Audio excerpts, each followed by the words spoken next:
अस्सलाम वालेकुम स्टूडेंट्स, आज डिस्कस करेंगे लाइट रिएक्शन। ये जितने भी टॉपिक्स हैं ये रिलेट करते हैं कार्बन डाइऑक्साइड और वाटर इस इक्वेशन से C6H12 and O6 water oxygen water. तो इस रिएक्शन से रिलेट करेंगे। तो यहाँ पर भी जो लाइट रिएक्शन है लॉन्ग क्वेश्चन है, इसकी समरी और इवेंट्स को डिस्कस करेंगे। अभी आपने मैकेनिज्म ऑफ फोटोसिंथेसिस में प्रीवियस लेक्चर में डिस्कस किया था light reaction and dark reaction. तो ये सारा इसी की फॉर्मेशन के लिए काम हो रहा है, क्योंकि मैकेनिज्म में यही चीज़ डिस्कस करते हैं कि किस तरह से ये रिएक्शन हुआ और कहाँ कहाँ पर हुआ। तो लाइट रिएक्शन की समरी है, सबसे पहले है, अब इसमें केमिस्ट्री भी जो है उसको डिस्कस करेंगे, क्योंकि इसमें इलेक्ट्रॉन्स का इमिट होना, एब्जॉर्ब होना, वो भी देखेंगे। तो सबसे पहला है when chlorophyll molecule absorb light their energy level increases and their electrons are emitted. जब क्लोरोफिल मॉलिक्यूल जो प्लांट्स के अंदर है, ग्रीन कलर का पिगमेंट, वो एब्जॉर्ब करेगा लाइट, सनलाइट को एब्जॉर्ब करेगा, तो क्या होगा, एनर्जी लेवल इंक्रीज़ करेगा और इलेक्ट्रॉन जो हैं वो इमिट होंगे यानी बाहर निकलेंगे। तो डायग्राम आपको पेज नंबर 122 पे नज़र आएगी। तो ये है आपके पास diagram.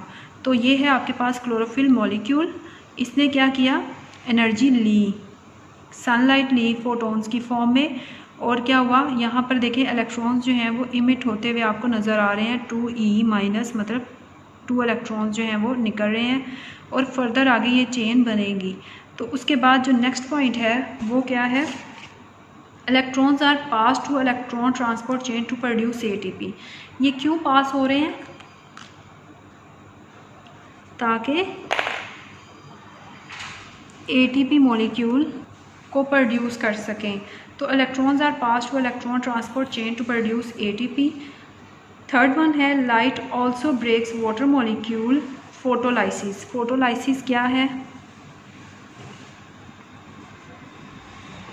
Photo means light, lysis breakdown, कि सनलाइट की प्रेजेंस में या लाइट की प्रेजेंस में ब्रेकडाउन होना, किस चीज़ की, वाटर मॉलिक्यूल का टूटना। Light also breaks water molecule and oxygen is release the hydrogen atom और water give electron to chlorophyll and become ion.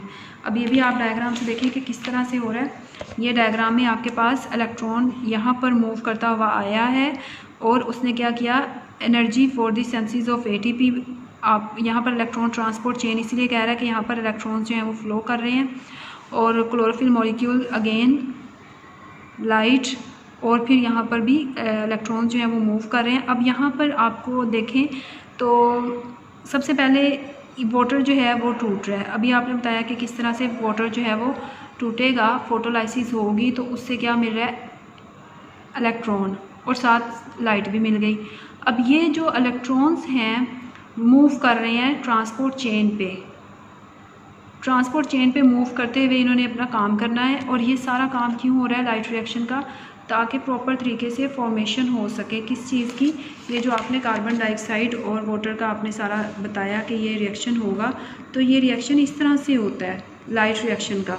आपने यहाँ पर भी बताया था कि लाइट रिएक्शन होगा, किस तरह से होगा, थैलाकाइड पे इस तरह से होगा। सबसे पहले क्लोरोफिल मॉलिक्यूल जो हैं वो क्या करेंगे, एब्जॉर्ब करेंगे लाइट को, और एनर्जी जो है वो लेवल इंक्रीज़ करेगा, इलेक्ट्रॉन्स जो हैं इमिट होंगे, देन इलेक्ट्रॉन्स पास करेंगे चेन के ऊपर, transport chain to produce ATP। Light also break water molecule and oxygen is released. तो यहाँ पर क्या होगा, ऑक्सीजन रिलीज होगी, the hydrogen atom of water give electrons to chlorophyll and become ions. तो यहाँ पर आपके पास ये देखें, ये आयन बन चुका है। जब आयन चार्जेस आ जाएं तो क्या होगा, आयन बनेगा। और लास्ट स्टेप है इसका, the electrons of chlorophyll after the production of ATP and the hydrogen ion of water are used for the reduction of NADP and NADPH।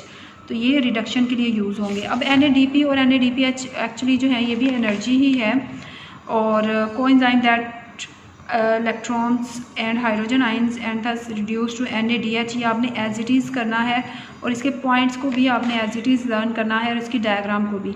इसको जी स्कीम भी कहा जाता है, जी शेप में। तो आपको डायग्राम या क्वेश्चन इस तरह से आ सकता है, write a detail note on Z scheme या write a detail note on light reaction. तो ये आपको लॉन्ग क्वेश्चन में आता है। तो ये इसके पॉइंट्स हैं। आपने जैसे ये पॉइंट लर्न करने हैं तो इन पॉइंट्स को आपने डायग्राम्स को जो है वो सामने रखते हुए इसे लर्न करना है, क्योंकि डिफ़िकल्ट नहीं है। जस्ट आपने इसका जो है वो डायग्राम जैसे ही आपके सामने आएगी तो आपको ये पॉइंट्स अच्छी तरह से लर्न हो जाएंगे। अगर आपको यहाँ पर कोई कन्फ्यूजन है, क्योंकि वाटर जो है अगर आप इसे तोड़ें तो ऑक्सीजन और हाइड्रोजन निकलेगा, हाइड्रोक्सिल आयन निकलते हैं, तो यहाँ पर ऑक्सीजन और हाइड्रोजन है और ये इलेक्ट्रॉन्स हैं और ये मूव कर रहे हैं electrons. Energy for the senses of ATP की फॉर्मेशन हुई है जो कि एरो से शो हो रही है, और ये लाइट है और यहाँ पर रिडक्शन हुई NADP और NADPH की और हाइड्रोजन आयन है ये। तो ये आपने एज इट इज़ डायग्राम भी ड्रॉ करनी है। Thank you so much for watching.